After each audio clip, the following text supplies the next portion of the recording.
Dios te hizo racional, pero te dio la capacidad de creer, de ejercitar la fe. Fe es confiar. El problema es que nosotros los seres humanos confiamos en cualquiera, menos en Dios. Cuando se trata de creer, a los seres humanos les creemos, pero cuando se trata de creerle a Dios ya no creemos. ¿Quieres un ejemplo? El otro día yo recibí en mi celular un mensaje y dice así: usted acaba de ganar un carro de $100,000. Necesitamos hacer los documentos para enviarle el carro. Por favor, deposite en esta cuenta $1,000 para la documentación. ¿Por qué se están riendo ustedes? Porque ya recibieron. ¿Y por qué existe ese tipo de mensajes? ¿Por qué? Porque hay gente que cree. Porque si nadie creyera, nadie se daría el trabajo de perder el tiempo mandando ese tipo de mensajes. Pero es que hay gente que cree. Ahora, si Dios le dice: hijo, entrégame tu corazón y tú vas a ver cómo yo voy a cuidarte, ¿será? ¿No será? ¿Cómo será? Pero al otro le mandó los $1,000 rapidito. Esta noche vamos a aprender cómo enfrentar los momentos de dificultad y cómo nuestra vida está llena de dificultades. El texto para esta noche, primer libro de los Reyes, capítulo 17, a partir del versículo 12. Primer libro de los Reyes. Ahí está el texto. Voy a ir leyendo y comentando, pero primero voy a leer este versículo, después voy a contarles el contexto para después entrar de nuevo a este versículo e ir yendo versículo por versículo hasta el 22. Dice: y ella respondió. ¿Quién es ella? La viuda de Sarepta, una viuda que vivía en la tierra de Sarepta, en Fenicia. Y ella respondió. ¿A quién le respondió? Al profeta Elías. Vive Jehová tu Dios, que no tengo pan cocido, solamente un puñado de harina tengo en la tinaja y un poco de aceite en una vasija. Y ahora recogía 2 leños para entrar y prepararlo para mí y para mi hijo, para que lo comamos y nos dejemos morir. Ahora, ¿en qué circunstancias se escribió este versículo? Y eso es lo que les voy a contar como contexto, para que podamos juntos entender el texto que acabo de leer. El profeta Elías estaba vivo. Y el profeta Elías recibió un mensaje de advertencia para el rey. El rey de Israel en esos tiempos se había casado con una mujer llamada Jezabel. ¿Y sabes de dónde había nacido Jezabel? Justamente en Sarepta, en la tierra de Fenicia. Y ella llegó a Israel casada con el rey, trayendo sus costumbres paganas y sus dioses paganos. Y el rey se dejó contaminar por la cultura de la esposa y se olvidó del Dios Todopoderoso y empezó a adorar a los dioses paganos que la esposa trajo. Uno de esos dioses era Baal. Según la cultura de ellos, Baal era el dios de la lluvia, el dios de la tormenta. ¿Y cuál es el mensaje que Dios le entregó a Elías para llevar al rey, Acab? Le dijo: mira, dentro de poco tiempo no va a llover más. No va a llover más hasta que tú reconozcas que has ofendido a Dios. Va a dejar de llover. Ahora, miren, atreverse a desafiar al dios Baal, porque el dios Baal era el dios de la lluvia. Y atreverse a decir que por voluntad de Dios va a parar de llover, eso era una afrenta terrible. Y la ira del rey se desató contra Elías, lo amenazó de muerte. La esposa Jezabel, cuando se enteró de la aberración, entre comillas, que había dicho Elías, también decidió enviar gente para perseguirlo y matarlo. Entonces Dios le dio una orden al profeta. Le dijo, vete al arroyo de Querit, allá una fuente de agua natural en las alturas. Y él corrió, mirando atrás para ver si ya lo alcanzaban los perseguidores. Y finalmente llegó al arroyo de Querit y se quedó allí. Ahí tenía agua, en el arroyo había agua. Dejó de llover en la tierra de Israel, pero ahí en el arroyo había agua. Y la historia bíblica, los versículos anteriores al 12, nos cuentan que ahí en el arroyo no tenía que comer, tenía que beber, pero no tenía que comer. Y que Dios le mandó cuervos, y que los cuervos le traían comida todos los días. Le dejaban la comida y se iban. Al día siguiente los cuervos volvían trayéndole comida y se iban. Hay un teólogo alemán famoso que tiene una teoría. Tiene la teoría de la desmitologización de la Biblia. ¿Qué es esta teoría?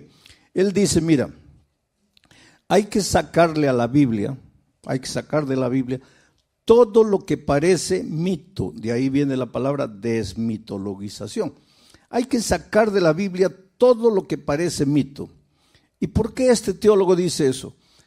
Dice, porque con estas historias de que un cuervo vino trayéndole la comida al profeta, la gente simple va a creer, pero la gente sofisticada, culta, inteligente, racional, nunca va a creer en estas tonterías. Que Moisés levantó la vara y el mar se abrió y el pueblo pasó, y una vez que el pueblo pasó vino el enemigo, pero el mar se cerró y el enemigo murió. ¿Quién va a creer eso?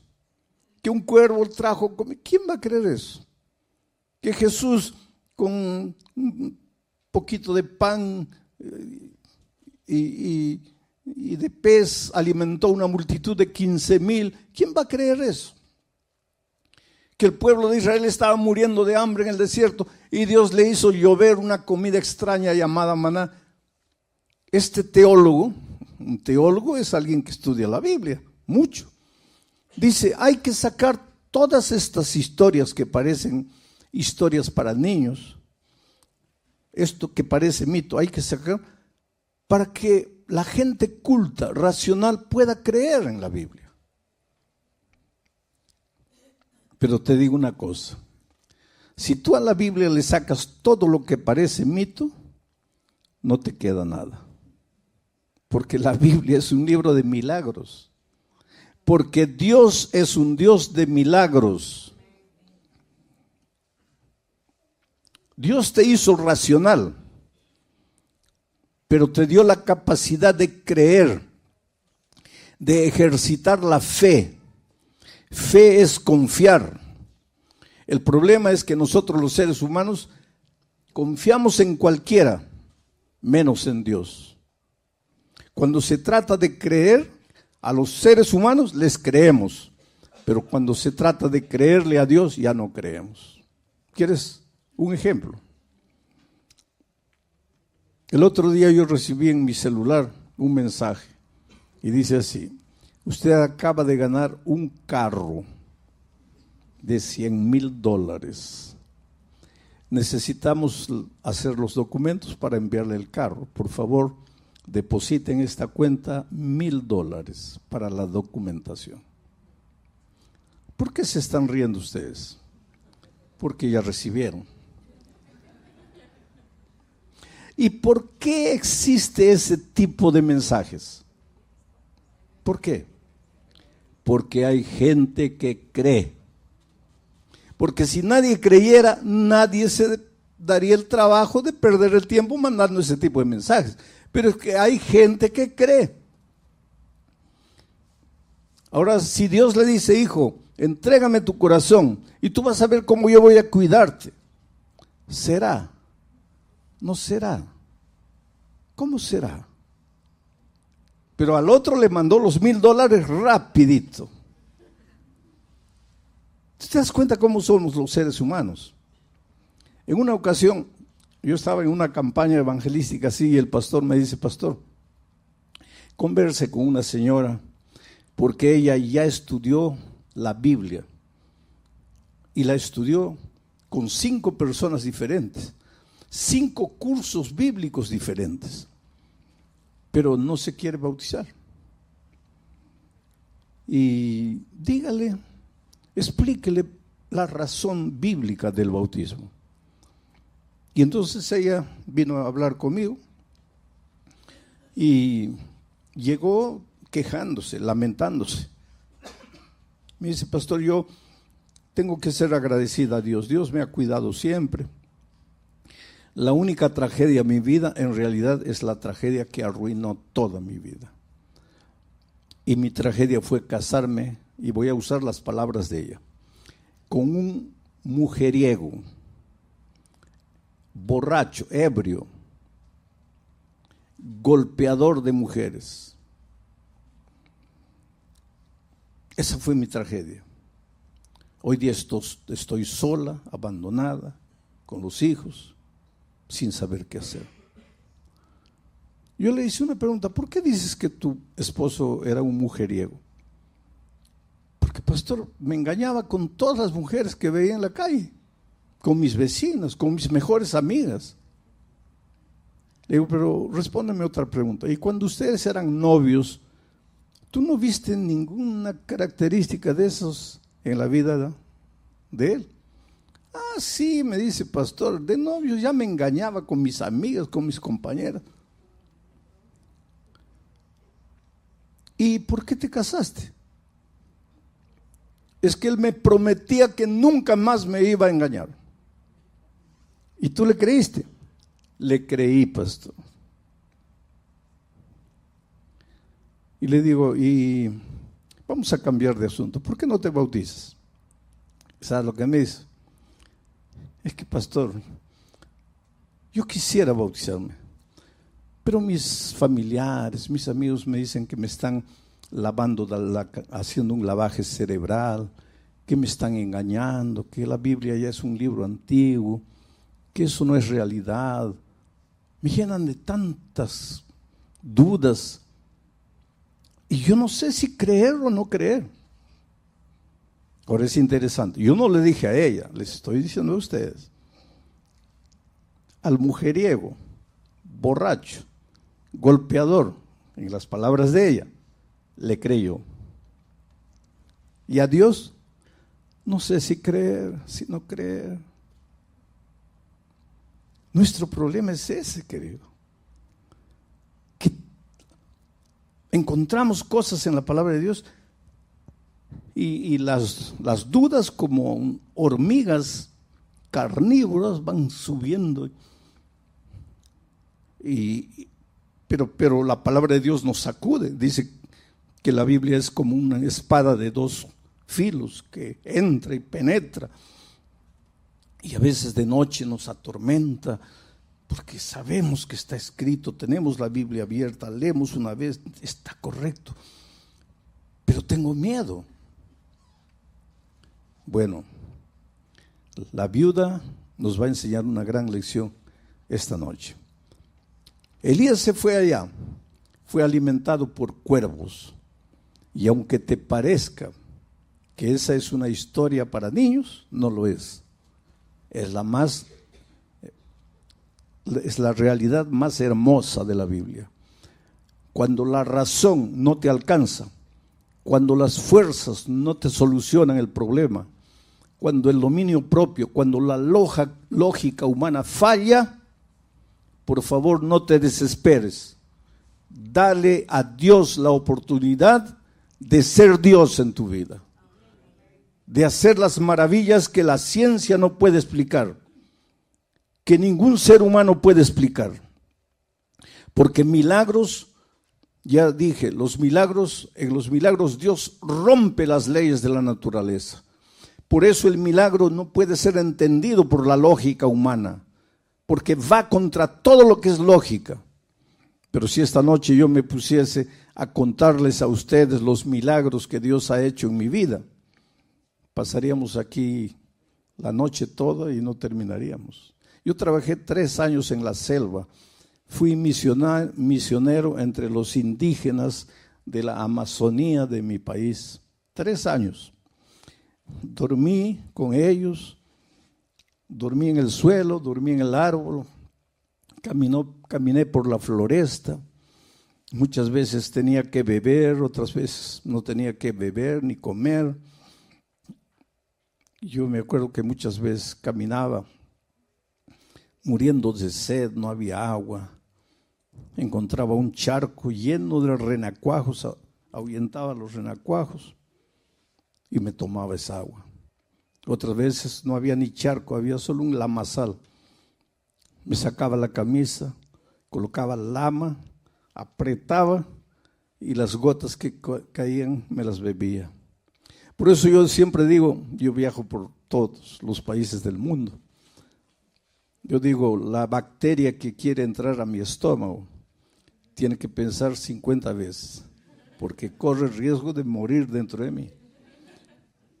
Dios me envió a la selva para enseñarme a depender de Él. Y yo les podría contar milagro tras milagro, las cosas maravillosas que Dios ha hecho en mi vida. Y si alguna duda quedaba en mi mente con relación a milagros, cuando fui a la selva desapareció todo.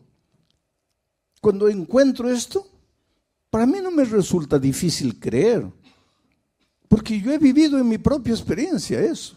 Entonces ahora sí, en ese contexto, él fue alimentado en el arroyo de Querit, Elías, por los cuervos, pero el agua se acabó. Y entonces Dios le dijo a Elías, ahora vete a Sarepta, la tierra de Jezabel, la esposa de Acab.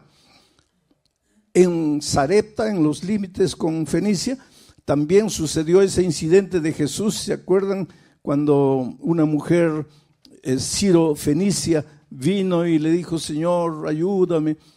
¿Te acuerdas que Jesús dijo, no es bueno dar el pan de los hijos a los perritos? ¿Te acuerdas? Eso sucedió en esa tierra. Ahí era Sarepta y allí vivía una viuda pobre que, de acuerdo al relato, no tenía nada. Un poco de aceite, un poco de harina, y ella fue al campo a recoger leña para preparar un pan, comer ella y su hijo. Y en las palabras de ella, prepararse para morir porque ya no había más nada que comer. Entonces Dios viene a Elías y le dice, vete a Sarepta. Ahí hay una mujer a quien ya le he ordenado que te sustente. Pero Dios le dice, Elías, ve allá porque allá hay una mujer a quien ya le he ordenado. Pero ¿cómo le había ordenado? Porque ahora, cuando Elías llega a Sarepta y ve a la mujer recogiendo leña para hacer su último pan, Elías le dice, mira, por favor, prepárame un pedazo de pan, tráeme un poco de agua, que quiero beber. Entonces viene el texto, y ahora vamos a entrar a analizar un poco el texto. Y ella respondió. ¿Quién le habló? El profeta. ¿En nombre de quién? De Dios. Y ella respondió. Benditas las personas que cuando Dios habla responden. Benditas las personas que cuando oyen la voz de Dios toman una decisión. Ella respondió. ¿Qué es lo que respondió? Vive Jehová tu Dios que no tengo pan cocido. Solamente un puñado de harina tengo en la tinaja, un poco de aceite en una vasija, y ahora recogía los leños para entrar y prepararlo para mi hijo, para que lo comamos y nos dejemos morir. Es decir, esta mujer había llegado al límite de sus fuerzas, de sus recursos. Lo único que le restaba, en la opinión de ella, era la muerte. Vamos a morir. se acabó, ya no hay salida, este problema no tiene solución, vamos a morir, este es el último bocado, se acabó, ya no vale la pena luchar. ¿Para qué luchar? Vamos a morir. ¿Por qué una persona delante de las dificultades de la vida? Yo te pregunto esta noche, ¿cuál es el drama que tú estás viviendo? La viuda de Sarepta vivía un drama económico, financiero, de sobrevivencia. No había pan, la harina se había acabado, el aceite se estaba terminando, no llovía, la tierra no producía, no se podía comprar nada. Desde el punto de vista humano, para ella, la muerte era la única salida, la única solución. Estaré predicando en esta noche para alguien que en su vida financiera cree que ha llegado al punto en que ya no tiene salida. Estaré predicando esta noche para alguien que en su vida profesional ha llegado a una situación extrema en que piensa que abandonar todo y largar y olvidarse de todo es la única salida. Estaré predicando para una familia, una pareja que han hecho de todo para solucionar el drama que viven y están llegando a la conclusión de que el divorcio es la única salida. Todos los días enfrentamos luchas en diferentes aspectos de nuestra vida. El sur del Brasil en estos momentos está siendo sacudido por la naturaleza. Hace una semana atrás, 10 días, llovió de tal manera que se inundaron ciudades enteras. Una ciudad prácticamente desapareció. Y para remate ahora comenzó a llover hace 3, 4 días nuevamente, sin parar. Es prácticamente un diluvio. Y hay una persona que inclusive clama a Dios y dice: Señor, pero en tu palabra has prometido que nunca más vas a destruir el mundo con agua. ¿Y qué está pasando aquí? El país está viviendo una situación terrible allá en el sur del Brasil. Pero aquí en Ucrania hay gente que no sabe qué hacer, a dónde ir. La guerra está destruyendo y acabando con todo lo que tiene. Y si nos ponemos a hacer un mapa del mundo, veremos que por aquí hay una tragedia, por allá hay momentos en que pensamos que ya no hay salida, ya no hay solución. Ahora, ¿por qué esta mujer pensaba que no había salida? Porque mira la respuesta. Ella respondió, deja en el versículo anterior, en el versículo 12. Y ella respondió: vive Jehová tu Dios. Ahí estaba el problema. Vive Jehová tu Dios. Esta mujer creía en Dios, pero no era su Dios, era el Dios de Elías. Y te digo una cosa, querido, mi Dios no te sirve a ti. Pero no es el mismo Dios, sí, es el mismo Dios. Pero para mí es el mío. Pero tú nunca te apoderaste de Dios. Tú nunca te tomaste de sus promesas. Tú nunca le abriste el corazón. Tú nunca le entregaste el trono de tu corazón. Es el Dios de la iglesia, es el Dios de los otros, pero no es tu Dios. Y Dios es teoría, es concepto, pero no es una persona que forma parte de tu experiencia diaria. En los momentos de crisis, tú vas a llegar a la conclusión de que la única salida es la muerte, porque Dios no es tu Dios. Interesante que el Salmo 23 dice: Jehová es mi pastor. No dice Jehová es nuestro pastor. No dice Jehová es el pastor de otros. Es mi pastor. Tienes que llegar en tu vida a un momento en que te apoderes tú personalmente de las promesas de Dios. En que dejes de creer que los conceptos bíblicos son apenas teoría. En que llegues a tomar los conceptos y hacerlos parte de tu experiencia diaria. Y para eso tienes que sacar el pie de lo conocido y entrar a lo desconocido, aunque lo desconocido te provoque temor. Vamos al siguiente versículo. Elías le dijo: no tengas temor.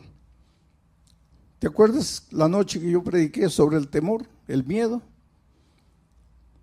Cuando los discípulos estaban en alta mar, el problema no era la tormenta. ¿Había tormenta? Sí. ¿Había oscuridad? Sí. ¿Habían olas gigantescas? Sí. Pero nada de eso era problema. El problema era el miedo. Y cuando Jesús llegó y dijo, no tengáis miedo, el miedo desapareció y Pedro fue capaz de andar por encima del mar. Ahora encontramos aquí a una viuda pobre en una situación extrema, pensando que la única salida es la muerte. ¿Por qué? Porque el Dios de Elías no era su Dios. Ella no tenía una experiencia personal con Dios. Y por eso su corazón estaba lleno de temor. Y por eso Elías, en el nombre de Dios, le dice, no tengas temor. Pero tú solo no vas a tener temor cuando el amor que es Dios, el amor eche fuera el temor. Cuando Jesús entre a tu vida, cuando tú tengas un compromiso personal con Dios, cuando Dios deje de ser Dios y se torne tu Dios, y que tú vivas con Él una experiencia personal, inédita, inexplicable. El otro día una persona que estaba conociendo el Evangelio y en cuya vida Dios estaba haciendo maravillas, me dijo, triste, pastor, mi familia cree que me estoy volviendo loco, pero es que ellos no entienden lo que Dios ha hecho en mi vida. Ellos no entienden lo que Dios ha hecho en mi vida. Oh querido, esta es la más linda realidad. Dios va a hacer cosas en tu vida y no te atrevas a contarlo porque los otros no van a entender. Y si tú no has entendido todavía, es porque Dios todavía no es tu Dios. Pero cuando Dios sea tu Dios, tú vas a ver las cosas maravillosas que Dios va a hacer por ti. Milagros. Y milagros no se comprenden, milagros se aceptan por fe. Elías le dijo, no tengas temor. Ve y haz como has dicho. Pero hazme a mí primero de ello, el aceite y la harina, una pequeña torta cocida debajo de la ceniza y tráemela. Y después harás para ti y para tu Dios. ¿Qué es lo que Elías estaba diciendo? No era para Elías en realidad. Lo que Dios estaba diciendo, mira hijo, en lugar de pensar primero en tus necesidades, entrégame tu corazón, cree en mí, confía en mí. Y la mejor manera de demostrar tu confianza en mí es que me vas a colocar a mí en primer lugar. Prepara el pan y tráemelo a mí. Y después vas a preparar para ti y para tu hijo.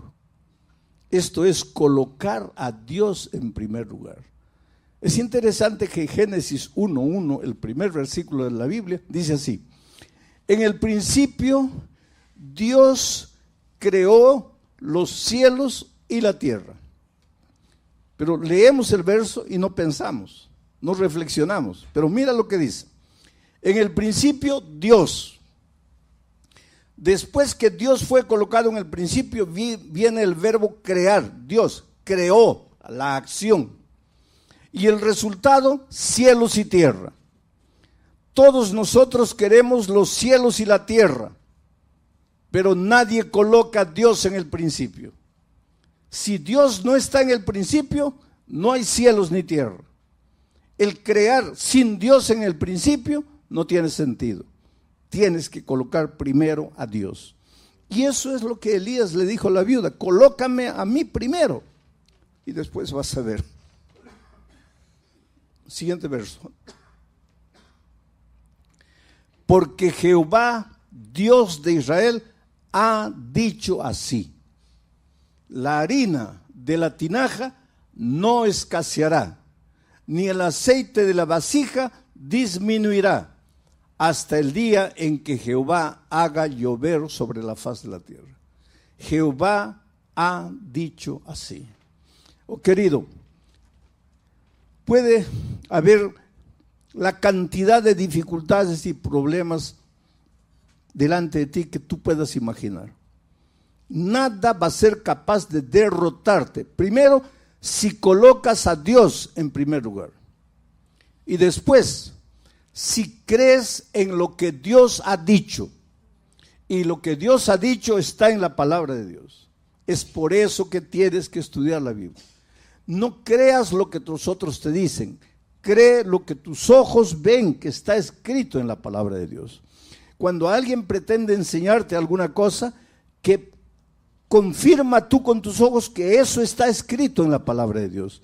No creas al ser humano, cree en la palabra de Dios. Y es por eso que estas noches estoy colocando el texto, para que vean que yo estoy explicando el texto, estoy exponiendo el texto, pero es el texto que dice esto: Jehová Dios de Israel ha dicho. Y cuando Jehová Dios de Israel lo dice, puedes creer, puedes sacar el pie del barco y colocar el otro pie en el agua y no te vas a hundir. Avanza sin miedo, porque Jehová, el Dios creador de los cielos y la tierra, ha dicho. Versículo 15. Entonces ella fue, y aquí está el problema con muchos. Está bien, escuchan la palabra de Dios, qué bonito, qué maravilloso, amén, qué extraordinario, pero no das este paso. Ella no se quedó escuchando la palabra de Dios y dijo, qué bonito, qué maravillosa promesa de Dios. No, ella fue e hizo. La palabra de Dios no te ayuda si tú no vas y la practicas, si tú no colocas en acción lo que la teoría dice. Ella fue e hizo como dijo Elías, y comió él, el profeta, y ella y su casa muchos días. Y la harina de la tinaja no escaseó, ni el aceite de la vasija menguó, conforme a la palabra que Jehová Dios había dicho por Elías. 2 veces se repite la palabra de Dios, el dicho de Dios, y la última parte dice, todo se cumplió conforme a la palabra que Jehová Dios había dicho. Todo se va a cumplir en tu vida, querido, conforme a lo que Dios ha dicho en su palabra. Pero para eso tienes que conocer lo que Dios dice en su palabra. Por eso la necesidad de hablar con Dios. En tu vida devocional hay 3 cosas interesantes, si tú quieres crecer en la experiencia cristiana. Primero, Dios tiene que hablar contigo. ¿Cómo? A través de la palabra. Tienes que estudiar la palabra. En segundo lugar, tú vas a hablarle a Dios. ¿Cómo? A través de la oración. Y en tercer lugar, tú y Dios ahora van a buscar otra persona. Y vas a hablarle del amor de Jesús a esa persona. Cuando haces esas 3 cosas, estudias la Biblia, oras hablando con Dios, y buscas otra persona para traerla a Jesús, vas a crecer espiritualmente. La mayoría de los cristianos se limita a estudiar la Biblia y orar, pero no incluyen el tercer elemento de buscar a otra persona para Cristo. Resultado, permanecen enanos espirituales, no crecen, porque la única manera de crecer es a través del ejercicio. Tienes que salir y buscar a otra persona para Cristo. Pero pastor, nadie me va a escuchar. Lógicamente, querido. En este mundo no hay nadie que quiera cambiar de religión. Tú eres adventista. ¿Quieres cambiar de religión? No. Entonces, ¿por qué piensas que el musulmán sí quiere cambiar de religión? ¿O por qué piensas que el luterano quiere cambiar de religión? O el testigo de Jehová, o el católico. Si tú no quieres cambiar de religión, nadie quiere cambiar. Entonces, si tú vas a buscar a las personas, queriendo decirles, tú estás equivocado, mi religión es verdadera, esa no es la manera correcta de testificar del amor de Jesucristo. En el Brasil hay un dicho interesante: ¿quieres ser mi amigo? No me hables de política, no me hables de fútbol y no me hables de religión. ¿Quieres ser mi amigo? No me hables de política, que soy de derecha, de izquierda. No me hables de fútbol, que soy del Real Madrid, del Barcelona. y no me hables de religión, que soy de esta o soy de aquella iglesia. Pero entonces, ¿cómo es que traemos a las personas a Cristo? Es la manera más simple. ¿Quién lleva a los jóvenes a las drogas? A ver, dígame, ¿quién los lleva a las drogas? ¿Ah? Los amigos. Los muchachos se meten a las drogas llevados por los amigos. Y el joven que entra al mundo de las drogas, ¿él sabe que la droga lo va a acabar, sí o no? Claro que sabe. En este mundo de tanta información, ¿quién va a decir que entró a la droga y no sabía que la droga lo iba a destruir? Saben. ¿Y por qué entran? Por el amigo. ¿Y tú por qué no puedes traer a alguien para Jesús? Porque en lugar de llegar a las personas y hacerte amigo de las personas y conquistar el amor de las personas y amarlas, tú vas queriendo cambiarles la religión. Y nadie quiere cambiar de religión. La amistad.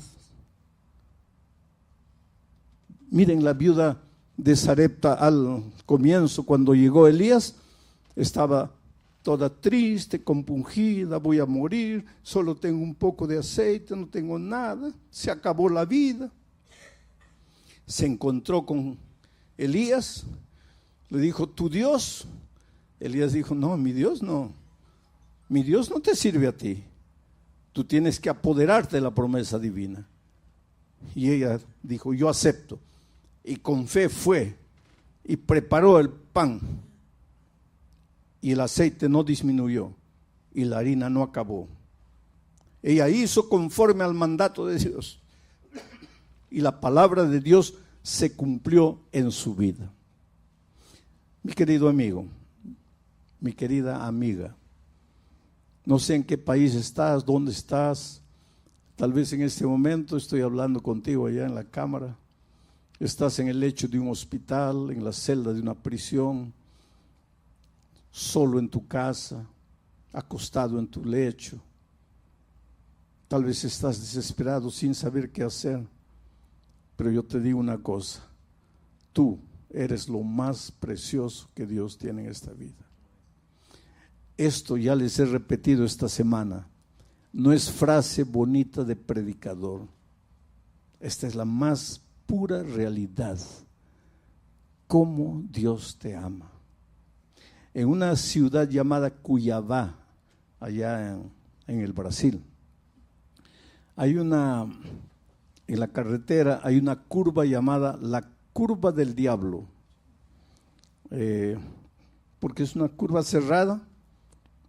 Y si tú entras a mucha velocidad, te pasas y abajo está la boca del infierno. Y ahí nadie te saca. Tú echas una piedra y tienes que contar hasta 20, 30 para escuchar el sonido de la piedra llegando abajo. Un hombre que fue infiel a su esposa. La esposa le dijo, no quiero más vivir contigo. Los hijos le dijeron, nos vamos con mamá porque tú no fuiste un buen esposo, no fuiste un buen padre. Como consecuencia de esa situación familiar, los negocios se fueron a pique. Para que prosperes en cualquier área de la vida, tienes que tener paz en tu corazón. Si tú no tienes paz en tu corazón, vas a ser un mal empleado, un mal empresario, porque no tienes paz en el corazón. Ese hombre, ahora complicado en su vida familiar, se complicó en la vida financiera, se llenó de deudas. Y un día pensó, lo único que me resta es morir. Y agarró la camioneta y subió la carretera para bajar a toda velocidad y lanzarse al abismo con el carro. Mientras subía, prendió la radio, cualquier radio, y por esas cosas divinas no hay coincidencia, hay propósitos divinos. Por esas cosas divinas prendió en una emisora llamado Radio Nuevo Tiempo de Brasil, Radio Novo Tempo. Y por esas cosas de la vida, quien estaba predicando en ese momento era yo. Y por esas cosas divinas, la frase primera que lo oyó fue: si crees que la única salida para ti es la muerte, espera un poco. La muerte no es salida para nada. Tú no fuiste creado para morir. Tú fuiste creado para vivir. Tú eres el fruto de un Dios de vida. Y si la vida no está funcionando como tú quieres, es porque tú te has olvidado del Dios de la vida. Entonces, en lugar de pensar en acabar con tu vida, entrégale tu corazón a Jesús. Dile: Señor, yo humanamente lo he perdido todo, lo he destruido todo. Por primera vez en mi vida, y tal vez porque ya no me queda otra cosa, te voy a dar un voto de confianza. Haz por mí lo que yo no puedo hacer por mí mismo. Y esas palabras impactaron su corazón. En primer lugar, él dijo: ¿quién es este hombre? En segundo lugar, ¿quién le contó mi historia? Este hombre me está hablando a mí. Yo soy el que destruyó mi familia, mi vida financiera. Yo soy el que está subiendo aquí para matarme. ¿Quién le dijo a este hombre? Eso lo impactó tanto que cuando llegó arriba, recostó el carro, salió a la carretera, inclinó el cuerpo encima del volante y lloró, lloró y lloró. Y el otro día ya les dije que a veces pienso que las lágrimas Dios nos ha dado para lavar la basura interior que nos está matando. Pero él no solo lloró, él habló con Dios a gritos y dijo: Señor, yo soy el hombre que este hombre que está hablando está describiendo. Estoy perdido, he venido aquí a matarme, pero tú eres Dios de vida, tú me creaste, entonces dime, ¿qué quieres de mí? Y cuando él estaba gritando eso, yo en el sermón decía: simplemente entrégale tu corazón a Jesús. Y ese hombre ahí donde estaba le dijo a Dios: Señor, yo no sé qué es entregarme a Jesús, pero aquí estoy, aquí me entrego. Al final descubrió que era la emisora Radio Nuevo Tiempo, escribió a la emisora lo alcanzó. Hoy día es un miembro de iglesia feliz, ha restaurado su matrimonio, está restaurando sus empresas, porque cuando Dios te restaura, te hace completamente de nuevo. Pero no puede hacer nada en tu vida por la fuerza. Tú tienes que querer, tú tienes que decir sí. Aunque tengas que decirle: Señor, yo no entiendo, por ejemplo, ¿por qué este pastor me pide que me levante y vaya adelante? No lo entiendes. No lo entiendes hoy. Un día lo vas a entender.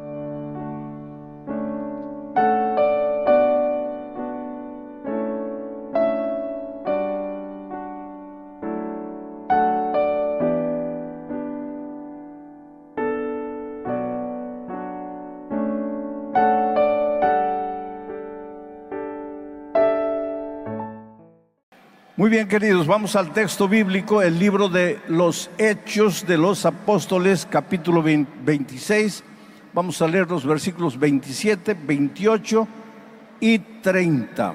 Voy a ir leyendo versículo por versículo y vamos a analizarlo.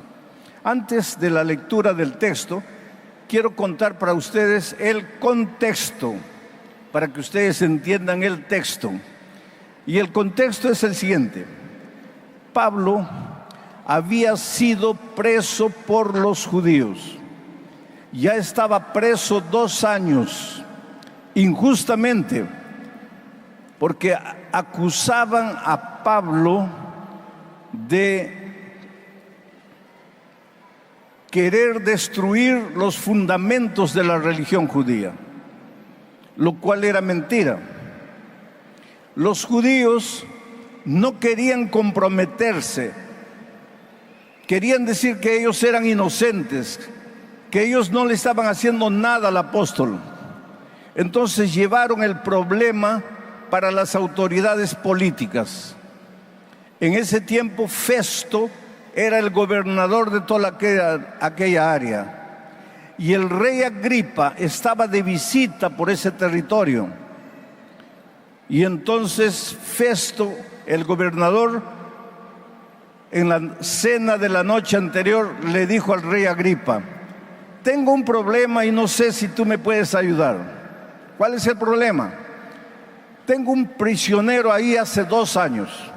Los judíos lo acusan de querer derribar los fundamentos de la religión judía, y yo no sé qué hacer. Él es ciudadano romano, además de ser judío, y ha exigido que lo llevemos a Roma para ser juzgado en Roma. Y ya que tú estás de visita por aquí, rey Agripa, por favor ayúdame. Así marcaron un encuentro para el día siguiente. El lugar estaba lleno de gente de gala, gente vistiendo alhajas, joyas, gente poderosa, gente de mucho poder. Cuando se abrieron las puertas y entró el apóstol Pablo encadenado, con ropas de prisionero. Pablo no sabía para qué lo estaban llevando. El rey Agripa quería saber quién era Pablo, y hubo un diálogo entre ellos. Como parte de ese diálogo viene el texto que vamos a leer ahora, para que ustedes entiendan. Vamos al texto. Versículo 27. Después de hablarle de su propia experiencia, Pablo le pregunta al rey Agripa: ¿crees, oh rey Agripa, a los profetas? Y le afirmó: yo sé que crees. La primera parte de mi mensaje esta noche tiene que ver con el verbo creer. Creer. Y les voy a contar una interesante historia. El otro día, en un lugar por ahí, en algún país del mundo, el pastor vino al camarín donde yo me estaba preparando para la predicación y me dijo: mire, hay una señora que está llorando y desea hablar con usted. Y yo quisiera que usted le dé un tiempo, porque esa señora ya ha estudiado toda la Biblia, ya conoce el mensaje, pero no quiere bautizarse. ¿Sabes que hay mucha gente que no entiende lo que es el bautismo? El otro día alguien, por ejemplo, me dijo: yo no quiero bautizarme porque no quiero cambiar de religión. No. El bautismo no tiene nada que ver con cambio de religión. El bautismo tiene que ver con cambio de vida. De nada vale que tú cambies de religión si no cambias de vida. El bautismo tiene que ver con cambio del corazón, con cambio de vida, con cambio de la experiencia. Bueno, esta señora conocía la palabra de Dios, había estudiado todo, conocía bien la Biblia, pero no quería dar el paso del bautismo. Entonces el pastor me dijo: dele un tiempo, ella está llorando, tiene algunas preguntas. Y entonces ella entró, llorosa, triste. Se veía una mujer sufrida, golpeada.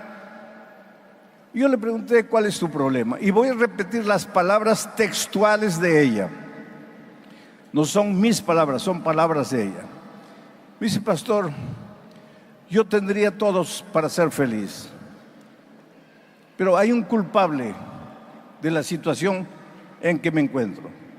Y el culpable es el sinvergüenza, mujeriego, borracho de mi esposo. Palabras de ella: mujeriego, borracho, incrédulo, sinvergüenza. Palabras de ella. Le dije: ¿pero qué te hizo él? Y entonces ella me contó la triste historia de su vida. Dice: pastor, ya no sé qué hacer con él. Me vive engañando, me engaña con una, me engaña con otra. Me engaña con las vecinas. Y lo peor de todo, las vecinas se ríen de mí, se burlan de mí, porque él conquistó a todas las vecinas y yo salgo a la calle, tengo vergüenza de andar por la calle. Yo le digo, pero cuando ustedes eran novios, cuando ustedes eran enamorados, ¿cómo era él? Él me dice, pastor, era la misma cosa, un mujeriego de primera. Me engañaba con mis mejores amigas. Y yo le hago una pregunta simple.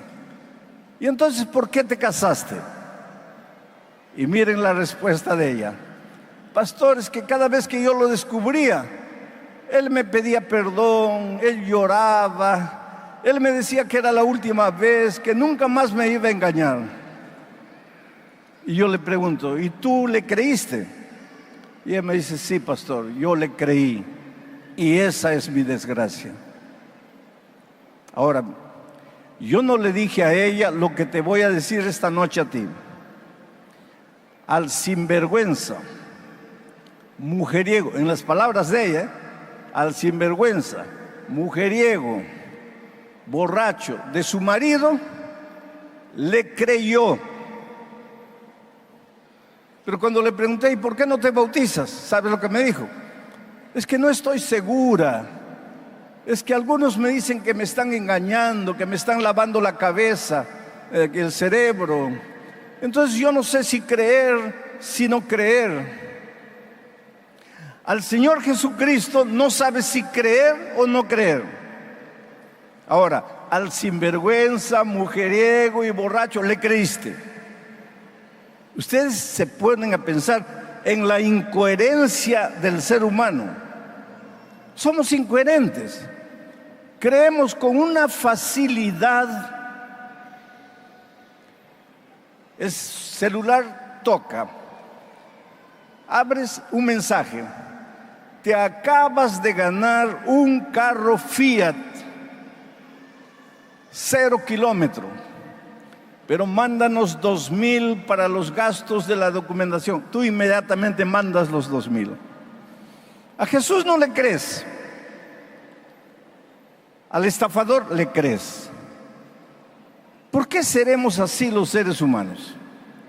Los hombres pueden decirnos lo que quieran, les creemos.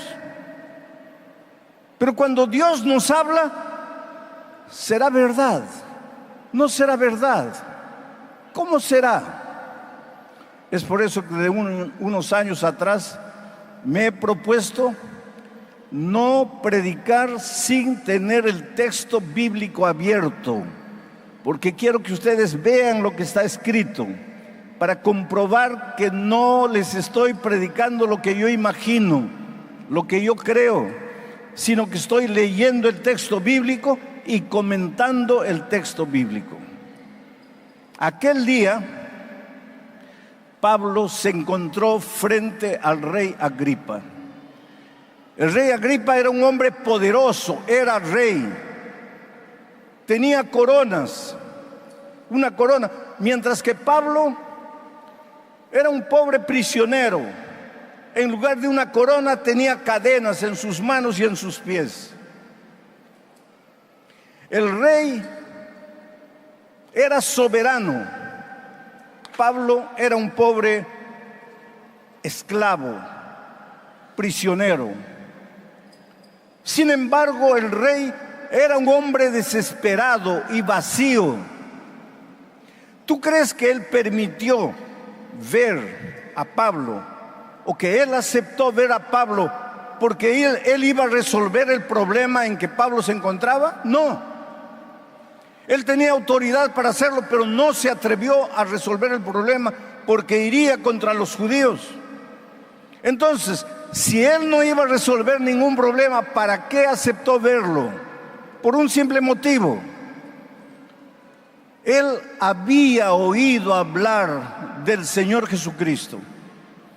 Cuando Jesús estuvo en esta tierra, encontró gente destruida, acabada, vacía, y la restauró, porque el Evangelio restaura. Cuando Cristo estuvo en esta tierra, encontró ciegos, paralíticos, mudos, los hizo ver, los hizo andar, los hizo hablar. porque el Evangelio restaura. Cuando el Señor Jesús estuvo en esta tierra, encontró cadáveres y los resucitó, porque el Evangelio te resucita, el Evangelio te hace de nuevo.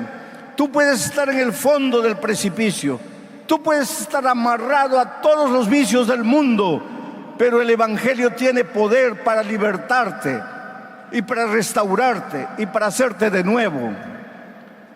Y Agripa sabía de eso. Y Agripa sabía que Pablo estaba preso por predicar al Señor Jesucristo. Y ahora Agripa quería oír del Señor Jesucristo. Era un pobre hombre vacío. Su esposa, que estaba con él en aquella ocasión, era su propia hermana. Pobre Agripa vivía en un pecado de incesto. En las noches no tenía paz. Tú sabes que una de las tragedias de esta vida, ¿sabes cuál es? Es que cuando salimos por la calle, todos ven nuestro rostro, nuestra ropa, ven nuestras expresiones, pero no tienen la capacidad de ver nuestro corazón. A veces de mañana te despiertas lleno de problemas, discutes con el esposo, o con la esposa, o con los padres, o con los hijos.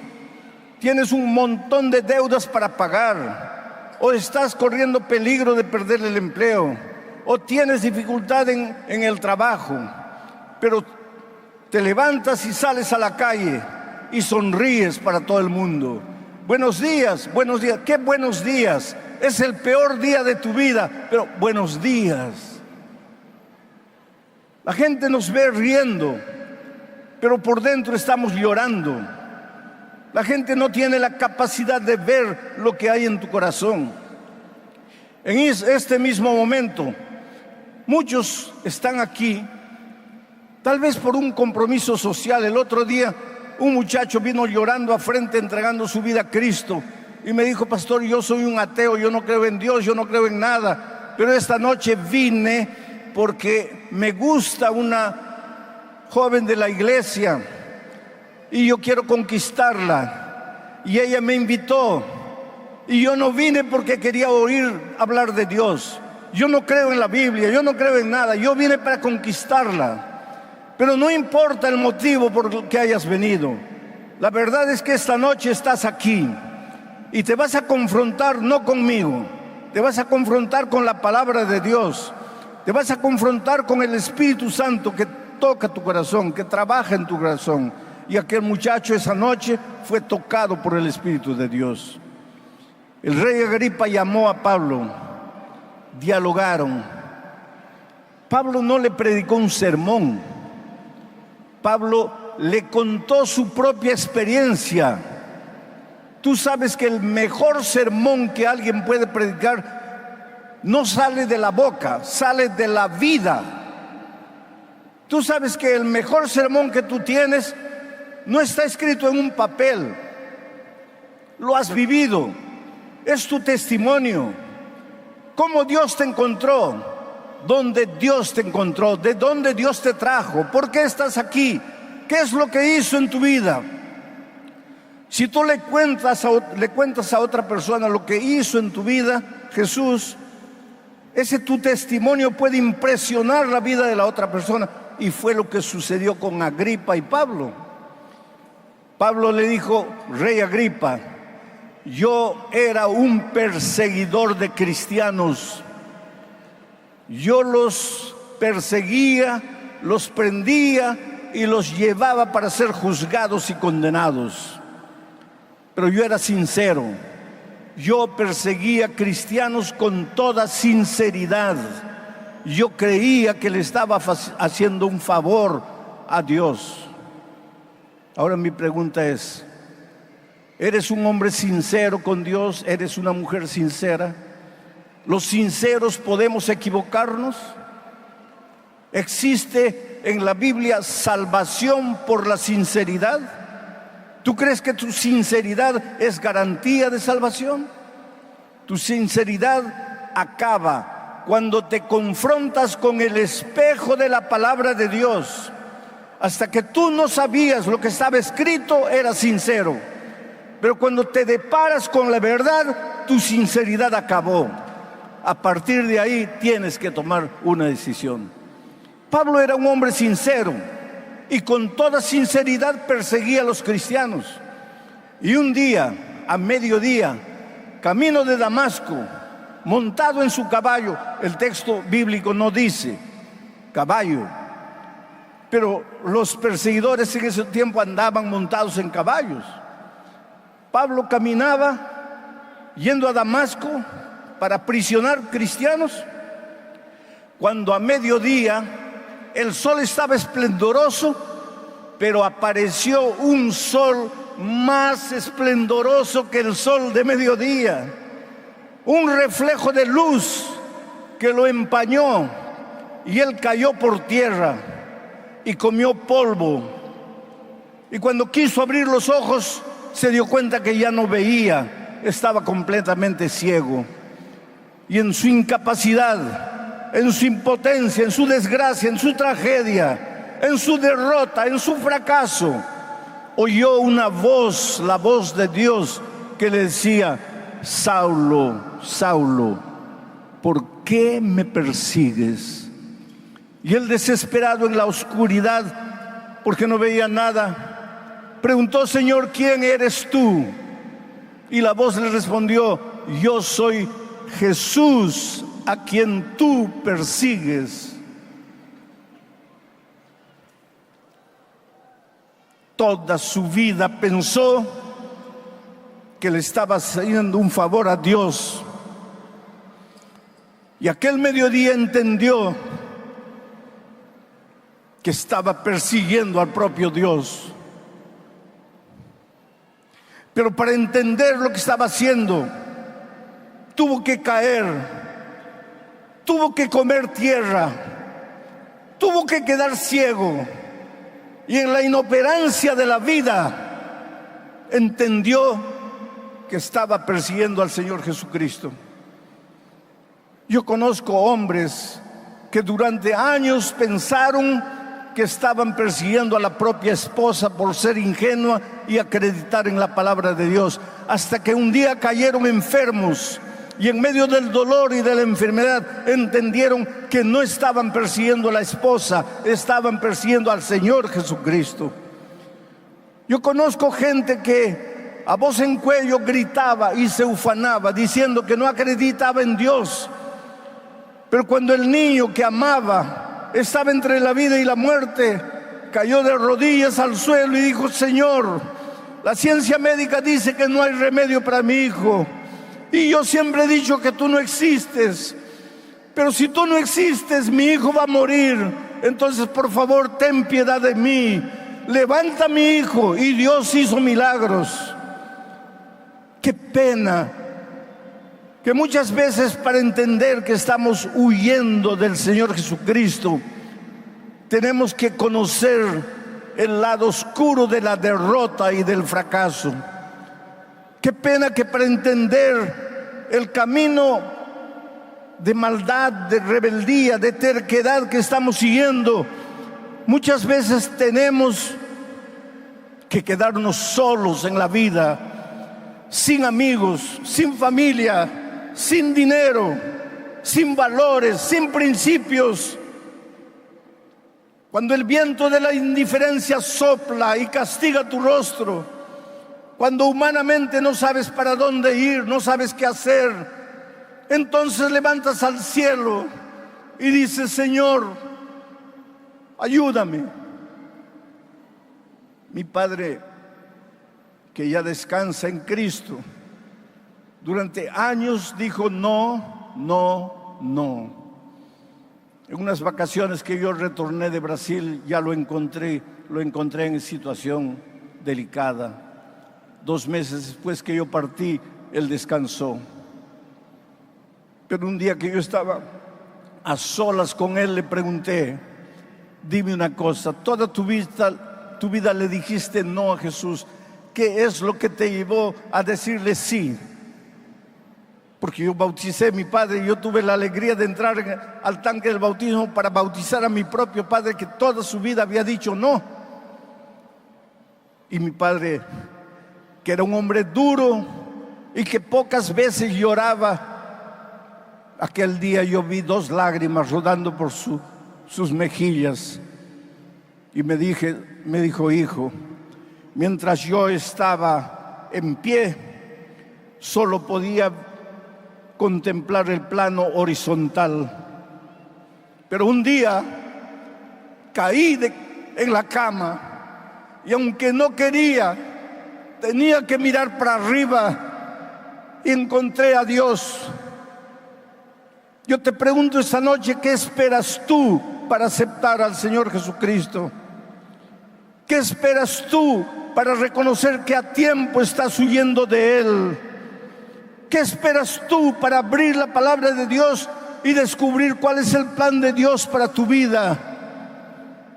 Hoy día tienes salud, tienes vida, estás en el plano horizontal. Hoy día tal vez tus ojos solo contemplan lo que está en esta tierra. ¿Esperas caer en cama para levantar los ojos al cielo? Hoy es el día de buena nueva. Hoy es el día de salvación. Entonces, vamos al texto de nuevo para que veas la respuesta de Agripa delante del mensaje del testimonio de Pablo. Entonces Agripa dijo a Pablo: por poco me persuades a ser cristiano. Mientras Pablo hablaba de su testimonio, el Espíritu de Dios trabajó en el corazón de Agripa. Lo sacudió, como te está sacudiendo a ti en ese momento. Porque el Espíritu de Dios está trabajando. Lo que perturba tu emoción, tus sentimientos, no son mis palabras. Es el Espíritu de Dios trabajando en ti. Y eso fue lo que sucedió con Agripa. Él tembló. Y después que Pablo habló, él respondió: casi me persuades, casi me convences, casi me entrego, casi me rindo. Solo que casi no vale de nada. Estar casi salvo significa estar completamente perdido. No existe el evangelio del casi. O te entregas o no te entregas. O le dices sí o le dices no. Cristo es el elemento catalizador. Cuando Él regrese a esta tierra, no va a encontrar ovejas, cabritos, elefantes, jirafas, solo ovejas o cabritos, solo vírgenes prudentes o insensatas, solo aquel que construyó en la arena o construyó en la roca. No hay todos, no hay muchos.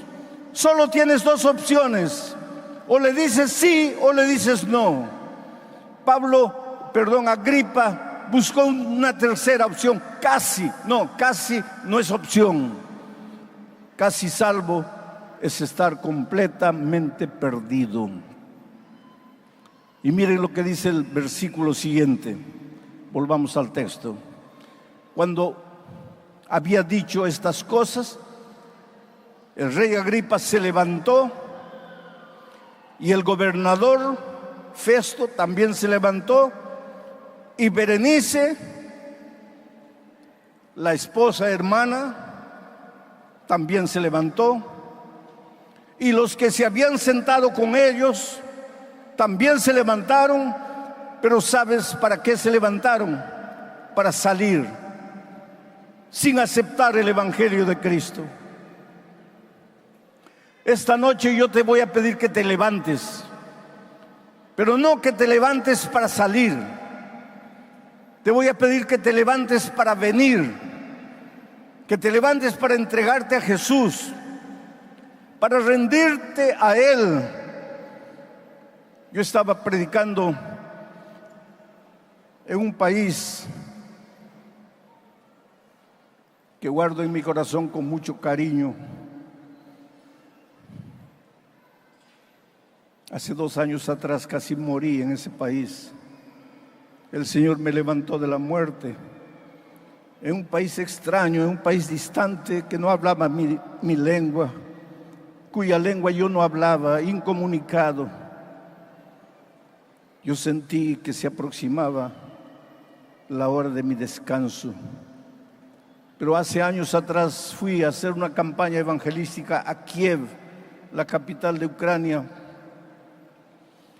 Y al salir, encontré en la puerta un hombre corpulento, alto, vistiendo una casaca ceniza, ploma. Me impresionó que un hombre tan alto y fuerte estuviera llorando. Y antes de entrar a la camioneta, me acerqué para preguntarle, ¿está todo bien? Y cuando él reconoció que yo era el hombre que acababa de predicar, me abrazó fuerte y llorando me dijo, pastor, yo soy ateo, yo no creo en Dios, he sido educado de esa manera, yo creo en las cosas que toco, yo no creo en cosas que no veo, pero mi vida está destruida, soy un pobre esclavo del alcohol y por causa de ese vicio mi hogar está destruido. Mi esposa me mira con pena, mis hijos me desprecian, he arruinado todo lo bueno que pude haber conseguido en la vida. Pastor, he venido esta noche aquí porque solo Dios podría hacer alguna cosa por mí, pero yo no creo en Dios.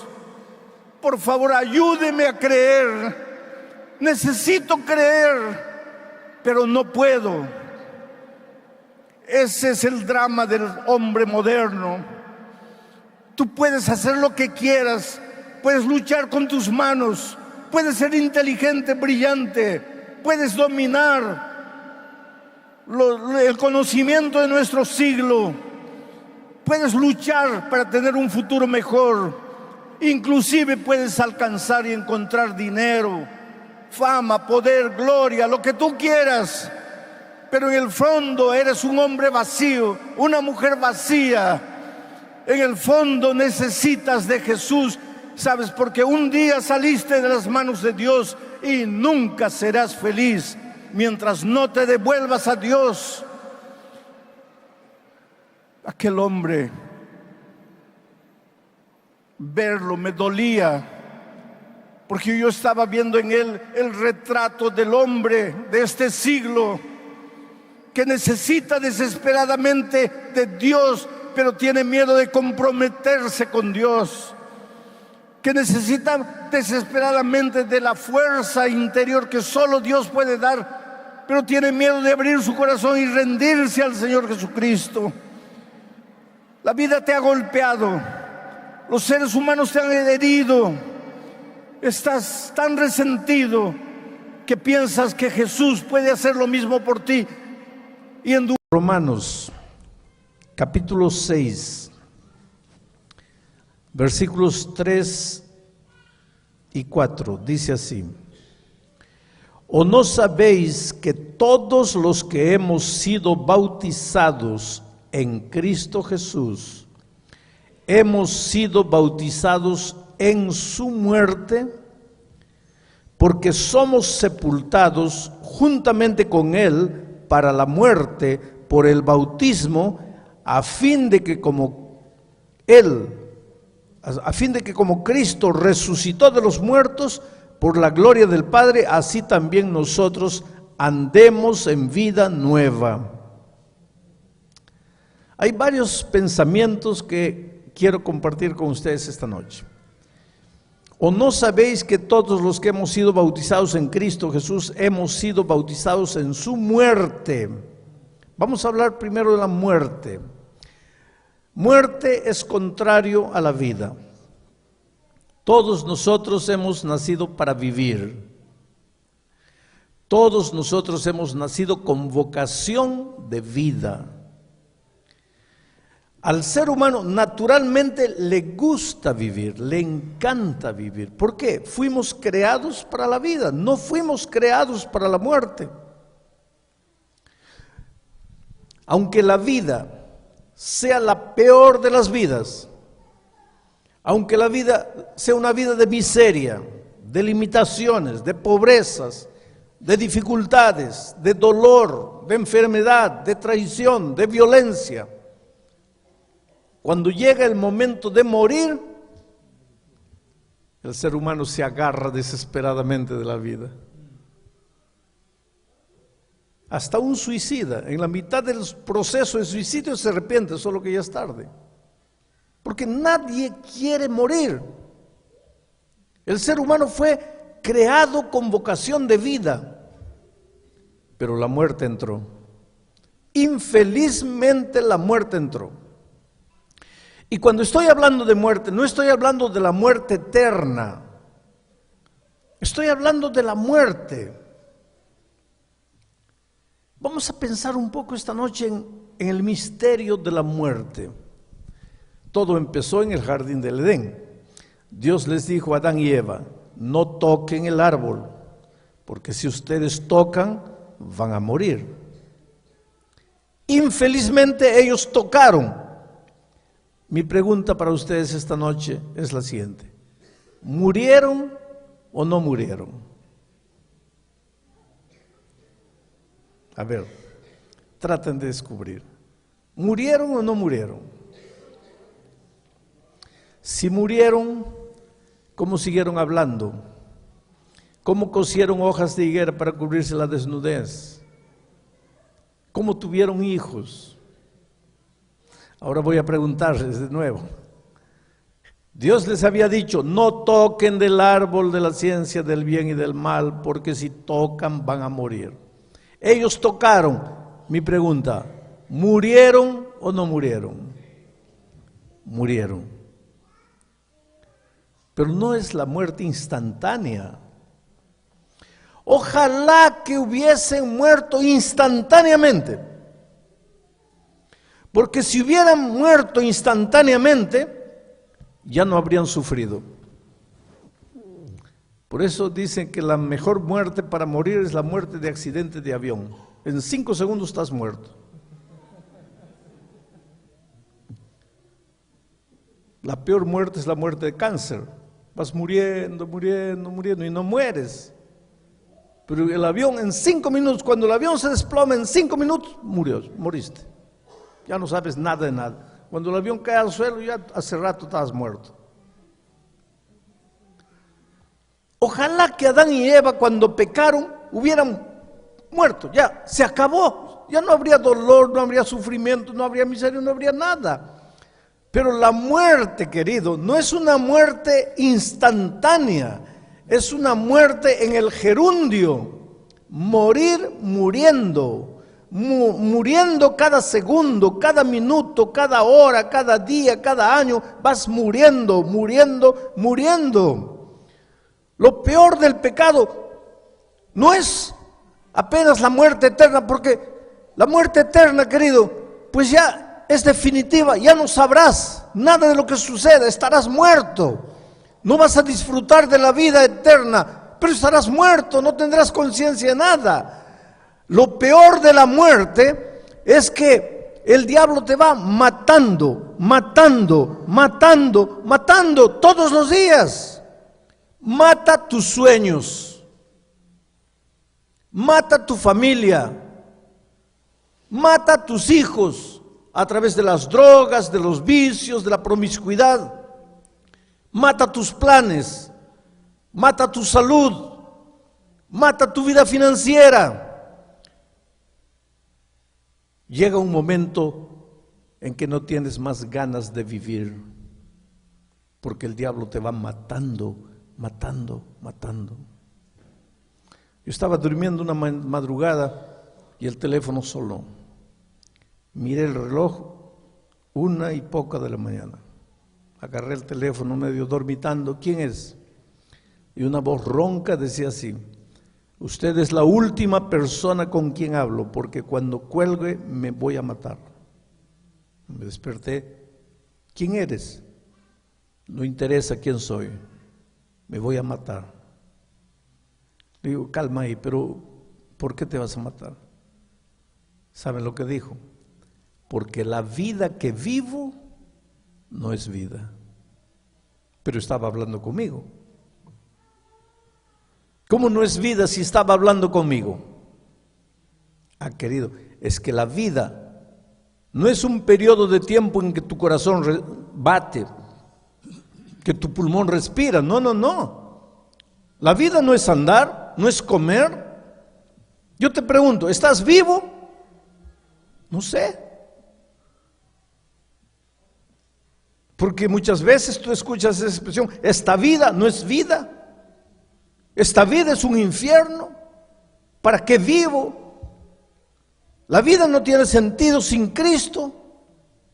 Y todo comenzó en el jardín del Edén, cuando ellos tocaron el árbol de la ciencia del bien y del mal, empezaron a morir lentamente, muriendo. Hoy día queridos, nosotros no nacemos para vivir, nacemos para morir. Cada día vamos muriendo, cada día que pasa nos aproximamos de la muerte. Eso no es vida. Pero esa es la consecuencia del pecado, porque el salario del pecado, la paga del pecado es la muerte. Y ahora viene Pablo y dice, porque todos nosotros hemos pecado. Y si todos nosotros hemos pecado, todos estamos destituidos de la gloria de Dios. Todos merecemos morir. No hay justo ni siquiera uno. Todos aquí, yo, tú, todos estamos condenados a la muerte. A la muerte eterna. Y al morir muriendo, al morir lentamente, se te mueren las células, se te mueren los cabellos, se te muere todo. Ahora, como el ser humano no fue creado para morir, sino para vivir, él no quiere morir. Estoy condenado, he pecado, merezco morir.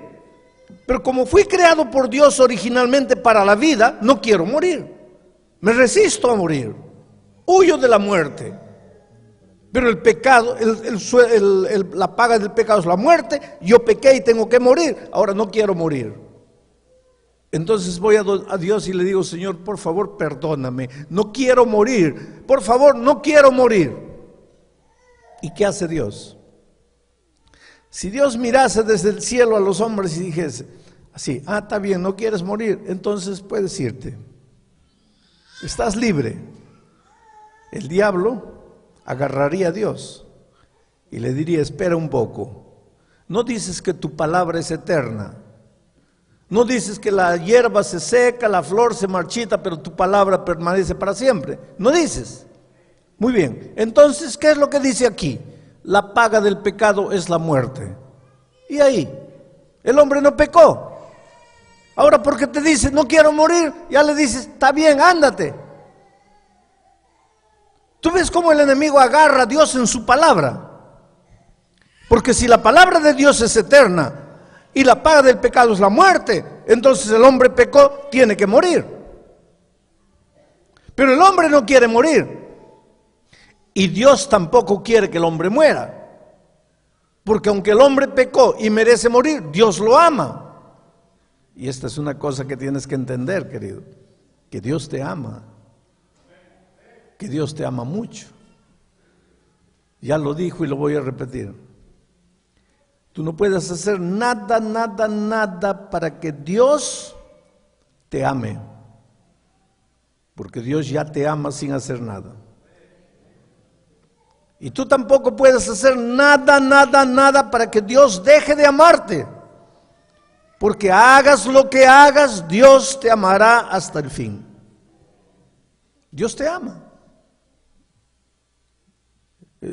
Cuando ando por la vida, por el mundo, encuentro gente que me pregunta, pastor, ¿cómo Dios puede amarme? Mire mi vida, soy una miseria, soy una basura, no valgo para nada. En las alturas de mi país, allá en Perú, un hombre me decía, pastor, ¿cómo puede Dios amarme? El poco sueldo que gano lo gasto con mujeres, con bebidas, maltrato a mi esposa, maltrato a mis hijos. ¿Cómo Dios puede amarme? Yo no sé cómo Dios puede amarte. Una cosa sé, Dios te ama. Y Dios te ama mucho. Ahora, Dios te ama y no quiere que mueras. Pero tú tampoco quieres morir.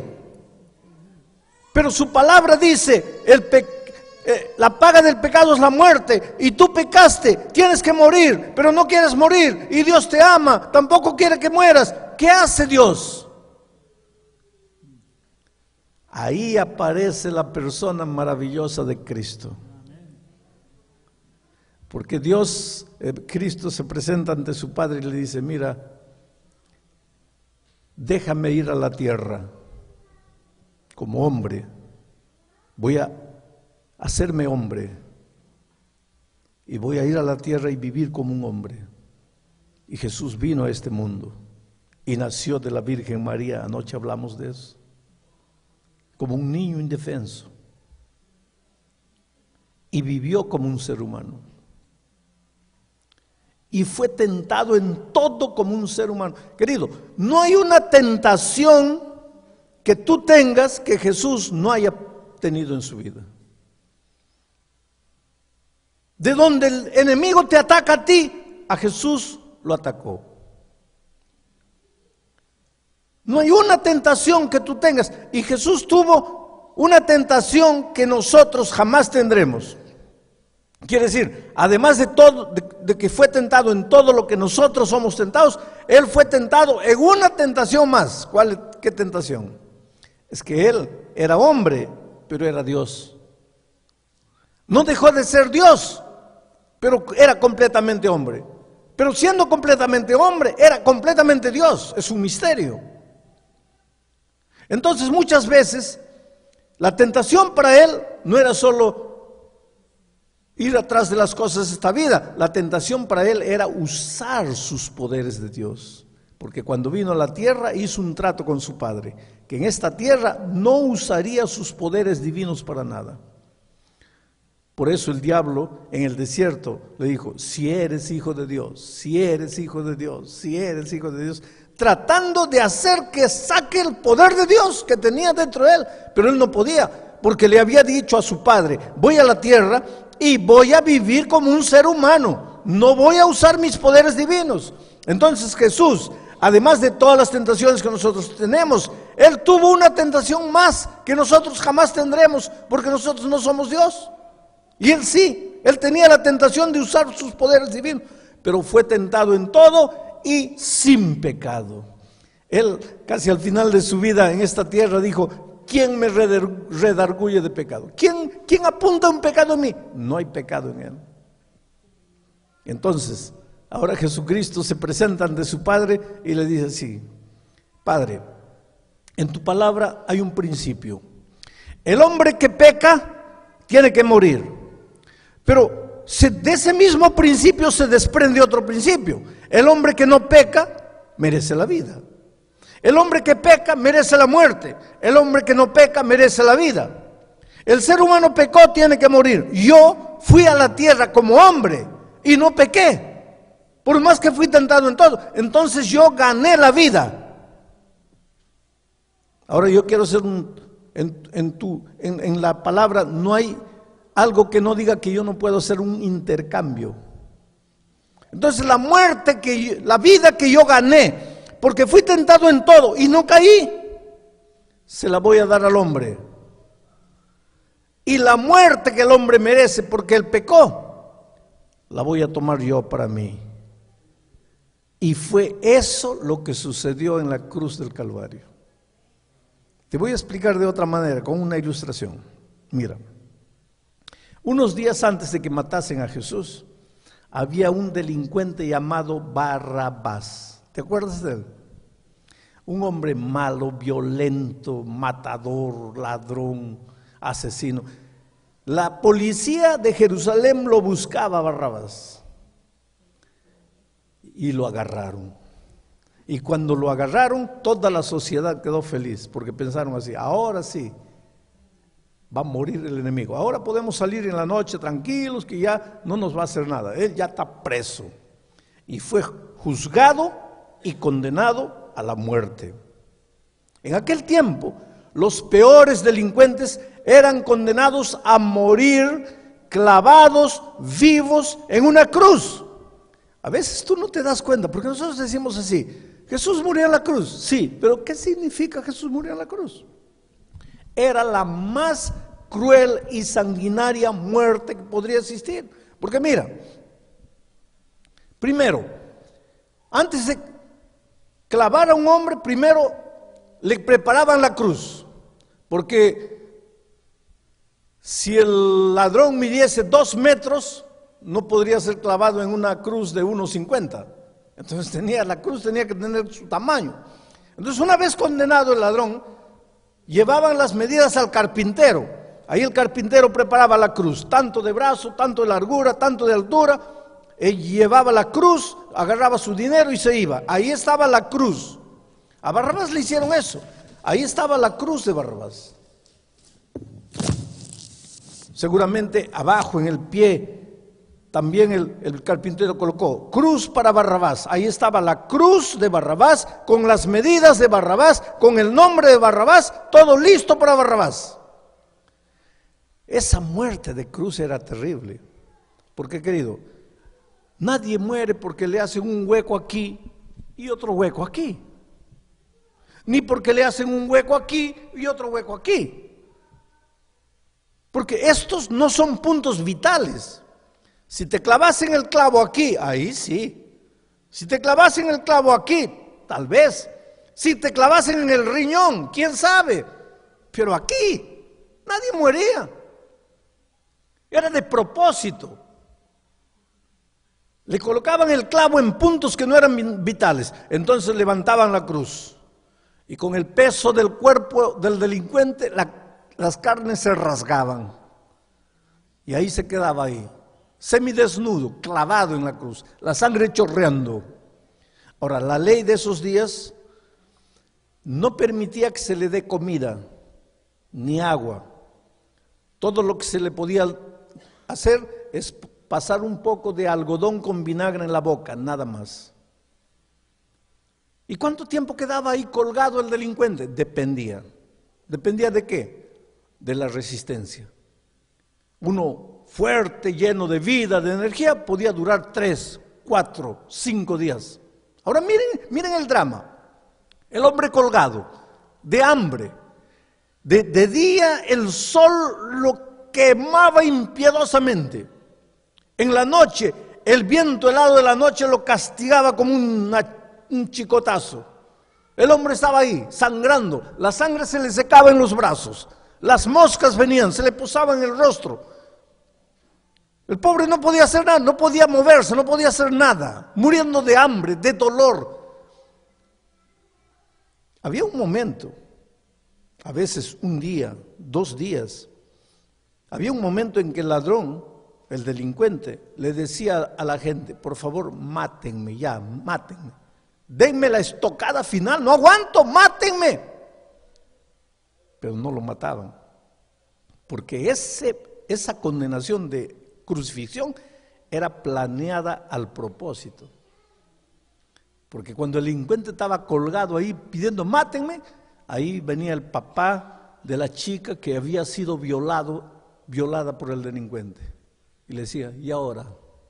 ¿Te acuerdas lo que le hiciste a mi hija? Miserable, muere. 1 día, 2 días, 3 días, el pobre ya no sabía qué hacer. Era una muerte cruel. Era la peor de las muertes planeada para los peores seres humanos. Y Barrabás era uno de ellos. Y ahí estaba la cruz de Barrabás. Pero ese día agarraron a Jesús. Y Jesús no le había hecho mal a nadie, pero lo condenaron a la muerte de cruz, sin que hubiese hecho mal a nadie. Ahí aparece Pilato. ¿Te acuerdas de Pilato? Pilato quería salvar a Jesús. Y pensó así: ¿qué hago? ¿Qué hago para salvarlo? Y él pensó: ya sé. mañana es fiesta. Y en días de fiesta tenemos la costumbre de soltar a un delincuente. Y como tenemos a Barrabás, ya sé lo que voy a hacer. Mañana voy a llevar a Jesús y a Barrabás. Y le voy a decir al pueblo, ¿a quién quieren que suelte? Y como Jesús no les ha hecho nada, y Barrabás es un terrible delincuente que hace mal, todos van a querer que suelte a Jesús y yo logro lo que quiero. Al día siguiente, ahí fue Pilato. Y dijo, en días como este soltamos a un preso. Aquí tengo a Cristo y a Barrabás. ¿A quién quieren que suelte? Y cuando el pueblo respondió, Pilato casi enloqueció. Porque el pueblo dijo, suelta a Barrabás, crucifica a Cristo. Pobre Pilato ya no podía hacer nada. Los soldados vinieron, soltaron las esposas, las algemas las cadenas de Barrabás. Barrabás quedó suelto. Ya no había tiempo para prepararle una cruz a Cristo. Además ahí estaba una cruz ociosa, porque Barrabás quedó suelto. Yo creo que en este mundo, quien entendió de verdad lo que quiere decir Jesús murió por mí fue Barrabás. Porque cuando Barrabás quedó suelto, seguro que se dio en la cara, se pellizcó. ¿Qué pasa? ¿Estoy soñando? Es verdad, yo, el delincuente, el matador, el violento, estoy libre. Y ese Jesús que no le hizo nada a nadie, va a morir en mi lugar. Yo imagino que antes de irse Barrabás se acercó a Jesús y le dijo, Señor, gracias, gracias. Y se fue. Estaba libre. Aquella tarde cuando Jesucristo subió a la cruz del Calvario, Él no estaba cargando su cruz, porque a Jesús nadie jamás le preparó una cruz. Porque Jesús nunca mereció una cruz. Y tú me vas a decir, aquella tarde estaba cargando la cruz de Barrabás. Mentira. Aquella tarde estaba cargando mi cruz. ¿Por qué? Yo pequé y estaba condenado a muerte, pero le digo a Dios, no quiero morir. Y Dios dice, pero la palabra dice que el pecado merece muerte, la obediencia merece vida. Tú pecaste, tienes que morir. Sí, Señor, pero yo no quiero morir. Y Dios dice, yo también no quiero que mueras. ¿Y qué hacemos? Ahí aparece Jesús y dice, yo voy a morir la muerte del hombre y mi obediencia se la regalo a Él para que Él merezca la vida, y la desobediencia de Él la tomo yo. Yo voy a morir en lugar de Él. Para que entiendas esto, te voy a contar una historia del pastor H.S.M. Richards, que fue el fundador del programa La Voz de la Profecía en inglés aquí en los Estados Unidos hace muchos años. Ya murió. El hijo estaba hasta poco, pero también ya está jubilado. Ese pastor cuenta la historia de su vida. Y él dice que cuando era adolescente, así muchachito de 10, 12 años, inquieto, le gustaba entrar a la chacra del vecino y robar las manzanas del vecino. Y un día el vecino fue a la mamá y se quejó, oye, su hijo me está robando las manzanas. Y la mamá se quedó avergonzada y agarró una vara y le dijo, mira hijo, ¿estás viendo esta vara? Sí, mamita. Escuche una cosa, tú no puedes volver a robar las manzanas del vecino, porque si tú haces eso, la próxima vez, yo te doy 5 veces con esta vara. ¿Estás escuchando? Sí. ¿Qué dije? Que si voy nuevamente me das 5 veces. Entonces, ¿está claro? Está claro. Y él cuenta, pasó un día, pasó 2 días, pasó 3 días, y las manzanas del vecino estaban más rojas que nunca. Y un día entró, cogió 5 manzanas y volvió. Y cuando vuelve al patio, ¿A quién encuentra ahí? La madre con la vara en la mano. Inmediatamente las manzanas cayeron al suelo. Él comenzó a llorar. Mamita, perdóname. No hay perdón, hijo. Nosotros teníamos un trato. Si entrabas, te daba. ¿Sí o no? Sí. ¿Entraste? Entonces, tiene que haber castigo. Pero mamita, por favor. No, hijo. Teníamos un trato. Sí, mamita, pero hijo, teníamos un trato. Dice que él cayó arrodillado, llorando. Mamita, perdóname. Ahora, ¿qué madre no se conmueve cuando ve a su hijo arrodillado pidiendo perdón? Y la madre le preguntó, hijo, ¿no quieres recibir el castigo? No, mamita. Entonces solo hay una manera. ¿Cuál es? Levántate, hijo. Él se levantó. Y la madre le dijo, ahora toma la vara en tus manos. ¿Para qué, mamita? Toma la vara en tus manos. Él tomó la vara. Y la mamá se volteó. Y le dijo, ahora, hijo, tú me vas a dar 5 veces en mis espaldas. Porque hubo pecado, tiene que haber castigo.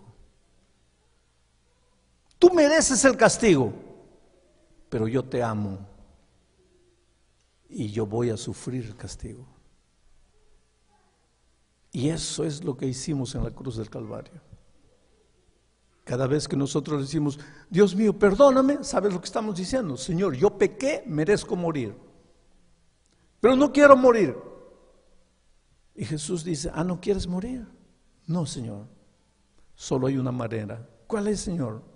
En lugar de que yo te clave a ti por tus pecados, tú me vas a clavar a mí por tus pecados. El pastor Richards no tuvo el valor de castigar a su madre, pero tú y yo tuvimos el valor de clavar al Señor Jesucristo. Cuando yo era niño, mi madre tenía un libro llamado Primeros Pasos. Era un libro con historias de la Biblia y muchas figuras. Y ahí estaba la crucifixión de Cristo. Yo era pequeñito, 5, 6 años. Le preguntaba a mi mamá, mamita, ¿quién es este que en la cruz aquí? Ella me decía, hijo, ese es el buen ladrón. Y este aquí, el mal ladrón. Y este del centro, hijito, ese es Jesús que murió por nuestros pecados. ¿Y estos que están abajo, quiénes son? Y ahí mi madre se llenaba de cólera. Y me decía, hijo, esos son los malditos soldados que mataron a Cristo. Y toda mi vida yo crecí pensando que eran los soldados que habían matado a Cristo. Hasta que un día, herido por el pecado, tuve que levantar los ojos y decir, Dios mío, perdóname. Y en ese momento entendí que quien clavó a Cristo no fueron los soldados, fui yo.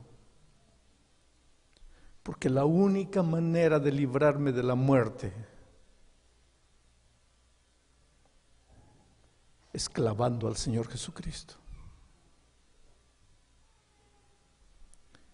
Desde que el pecado entró, el diablo te está matando lentamente, porque la vida que estás viviendo no es la vida que Dios quiere.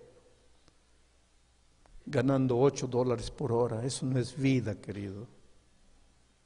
Dios quiere mejores cosas para ti. Tu hogar destruido, peleando de día, de mañana con la familia, eso no es vida. Sin documentos, con miedo de la policía, eso no es vida. Enfermo, sin tener dinero para pagar el remedio, eso no es vida. Dios quiere vida para ti. Pero es que el enemigo te está matando todos los días, poquito a poco, te va matando. Ojalá te matase de una vez. Pero no, te mata como el gato mata al ratón. ¿Ya viste alguna vez cómo el gato mata al ratón? Es una muerte cruel.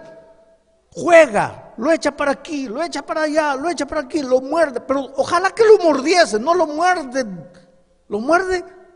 para dejarlo herido y después lo deja y se hace el tonto, se hace el que está durmiendo y el pobre ratoncito mira y piensa que el gato está durmiendo y se va yendo y cuando ya piensa que puede correr, comienza a correr, el gato de un salto lo agarra y nuevamente lo mordisca y lo tira y eso es lo que el diablo hace contigo.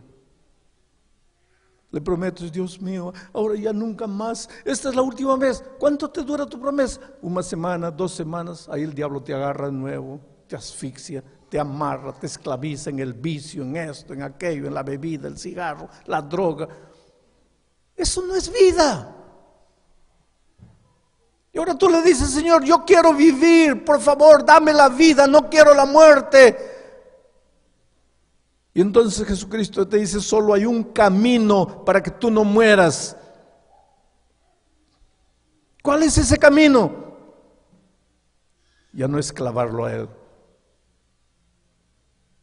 Eso es lo que Pablo dice en el texto de esta noche. ¿O no sabéis que todos los que hemos sido bautizados en Cristo Jesús, hemos sido bautizados en su muerte? Quiere decir, cuando tú entras aquí al tanque del bautismo, en el momento que estás entrando al agua, es como si en la cruz tú estuvieses muriendo. La muerte de Cristo en la cruz te sirve para ti cuando tú mueres aquí.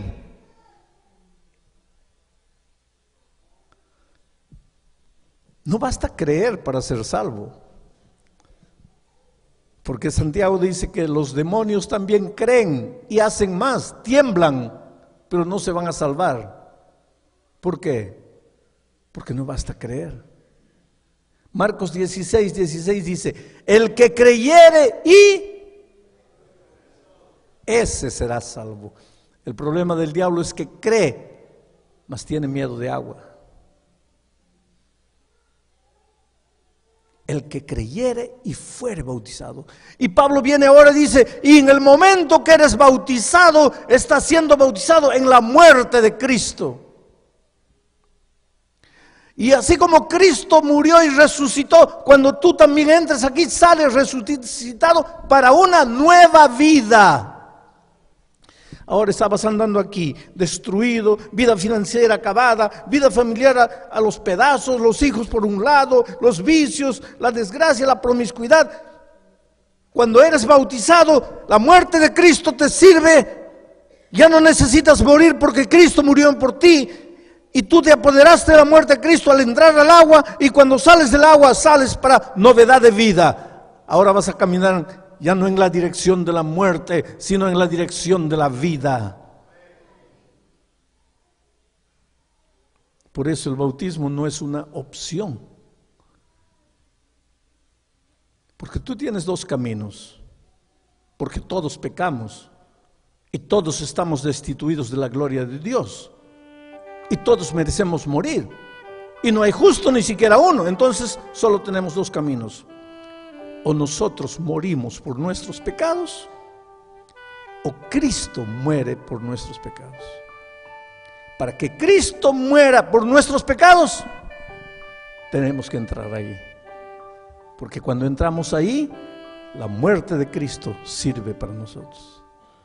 Ahora, si no queremos entrar ahí, entonces la muerte de Cristo no me sirve. Yo tengo que morir por mis pecados. Eso quiere decir, tengo que continuar viviendo la vida de miseria, de dolor, de angustia, de tristeza, de enfermedad, de soledad, de traición, de violencia. Por eso la Biblia dice, hoy es el día de buena nueva. Hoy es el día de salvación. Con 13 años de edad yo entendí este tema. Y con 13 años de edad entré al tanque del bautismo. Y al ser bautizado, fui bautizado en la muerte de Cristo. Y cuando salí para una vida nueva. Yo quisiera que esa sea tu experiencia. Por eso esta noche voy a hacer una invitación a todos los que ya se han levantado durante la semana, porque se levantaron aceptando a Jesucristo.